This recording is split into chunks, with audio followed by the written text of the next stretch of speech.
Hello everyone, Josh first back again, bringing you guys some more 7 Deadly Sins Grand Cross, and we're going to go ahead and take a trip across the pond here to the JP side of the game. Now, I don't usually cover the JP side of the game unless something really awesome happens. Now, a lot of you know that there are some things coming on the JP side that I can't really talk about, but these have been confirmed because these were officially released by Netmarble on their forums.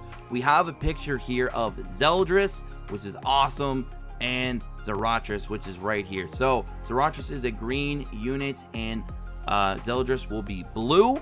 So very cool designs there between those two. I know a lot of you have been waiting for Zeldris. I kind of thought that they might have held him off until the 1st year anniversary, but I guess they decided they're going to go ahead and release him right now. So he'll be coming, I believe, right after the maintenance for JP. So for you JP players out there, get ready. Now, they're also getting other things, but again, I can't talk about those because some of that stuff I just can't talk about. But here's his skill set for Zeldris. They've already been translated, so thanks everyone out there that does these translations. It helps a lot, you know, for a lot of players that are playing JP, of course. So his first skill at max rank, he deals 400% damage to a single enemy with critical damage doubled. That is huge damage. His skill 2 at rank 3 deals 250 damage to all enemies and recovers 15% of reduced health on critical hit. So when he does do a critical hit, you know, obviously for critical damage, he's going to be recovering 15% of that reduced health, which is a pretty big HP lifesteal in a way, because he is going to be hitting 3 enemies, and you know, depending on how much damage he does per individual, that's a lot of health regen right there. Wow.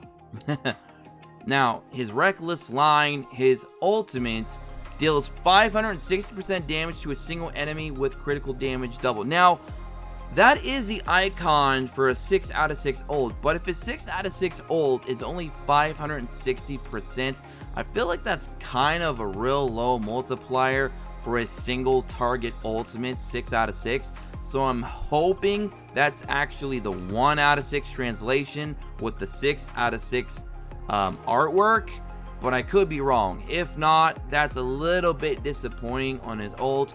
But he does still get a nice chunk of damage because, like Green Jericho, for example, for you global players, he does get the critical damage doubled. So it will be double critical damage. Now, his commandment, as all commandments are, they work in your favor and somewhat against you. Increases ultimate gauge by 1 and cleanse all debuffs when allies or enemies move their skills, excluding boss raids. So obviously in boss raids, you're not playing against another player, you're just playing, you know, purely PvE against AI alongside a companion. So in boss raids, that is OP. Outside of it, you know, especially in PvP, it's a double-edged sword. If you're running a team that doesn't rely on debuffs, just pure damage, like a Lost Vein Meliodas alongside his brother Zeldris now, you can do some crazy damage. Even if you're allowing your opponent to force their ult, it's not going to matter because they might already be dead by the sheer damage output that you're going to be receiving from a combo of Lost Vein Meliodas and Zeldris, which I expect no doubt should have a very high base crit chance to just, you know, go hand in hand with all this crit damage that he's providing. So again, his ult's a little bit on the lower end for a multiplier, if that is indeed the translation for 6 out of 6. Hopefully it's not. But outside of that, his kit is very strong. His skill set is just DPS written all over him. Now his passive, if the hero's ult gauge is reduced by 1, and there is a lot of King Brom teams still running around in the higher rankings of PvP, even on the JP side of things, guys. So don't think that team's going away anytime soon. He will increase his crit damage by 30% per orb removed. Now, he can only do that 3 times, so I believe that can only go up to 90% if I'm not mistaken. After using ultimate skill, the skill passive won't increase. So unfortunately, you can't abuse that with using an ult and then reducing all those orbs and getting that guaranteed 90%.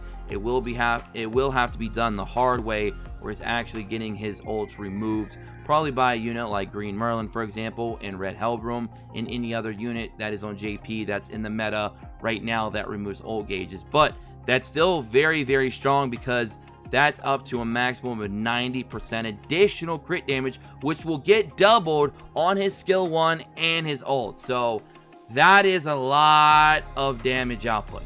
Now let's move on over to Zaratras. Zaratras deals 300% crushing damage to all enemies. Crushing, of course, ignores patience, which means no matter what, that attack will do damage. It will land.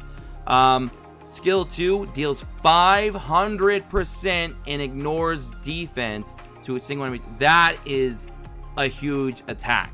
Ignoring defense is already very, very strong, but 500% on that multiplier, we're going to have to wait to see what Zaratras's base attack is going to be. But wow. That's pretty high. And deals 700%. Now it says 760, but the actual Japanese kanji there says 700%. The katakana, I believe, is what they call that. It says 700%, but the translation says 760. So I don't know if that was a little bit of a mix-up or whatnot. But regardless, he's doing 700+% damage and ignores defense yet again. So he has 2 skills that are ignoring defense. So that's really, really cool. And I love the name of that skill as well. Thunder God's Criminal Law. And then his other one is Thunder God's Blade, Thunder God's Purge. I just love it. Thunder Gods is just such a cool name. Makes you feel like a real hoss, right? So again, I don't know if that's also his 1 out of 6 or his 6 out of 6, even though we see the 6 out of 6 icon. We'll have to wait and see. Unless you guys know further confirmation on that, you can let me know in the comment section below. And lastly, his passive is very, very interesting. Now, his passive does not work in PvP, but outside of PvP, for PvE, this is pretty interesting, because if the hero doesn't land a critical hit against an enemy, the hero's damage increases by the amount of crit chance he has. So let's say, for example, if he has a 100% crit chance and for whatever reason he does not land a crit, he's going to be doing 100% additional damage, which is just pretty crazy. But anyways, guys, that is the information that we have right now, officially released by Netmarble on their forums for the new blue Zeldris and green Zaratras. If you guys ever want to see really, cool news videos for JP as well, let me know, and I'll try to cover them as best I can. Even though we don't really play that game on this channel, we can still cover the news at the very least to get the word out for a lot of you that do play the JP version. So if you want to see more videos like this, let me know by liking the video. Don't forget to comment below as well what you guys think about these 2 new units. Are you excited? Have you been waiting for Zeldris and he's finally here? Did he disappoint, or did he come out swinging for the fences that you hoped he would? You let me know all that and more. And are you very surprised that they also decided to drop Zaratras as well? Was that an interesting choice? Was there another choice that you had in mind? Again, let me know all that, and I'll try to read as many as I can and reply to some of you. And if you're new here to the channel, don't forget to subscribe, tick notifications, and I'll talk to you guys on the next one. Have a great day wherever you are, as always. And if you guys want to play Green Cross on PC in the full screen beauty that it is, go ahead and download that link, which you can find there in the description below. It really helps the channel out. And join us in the Discord while you're down there as well. So I'm going to catch you guys then. Later. Peace.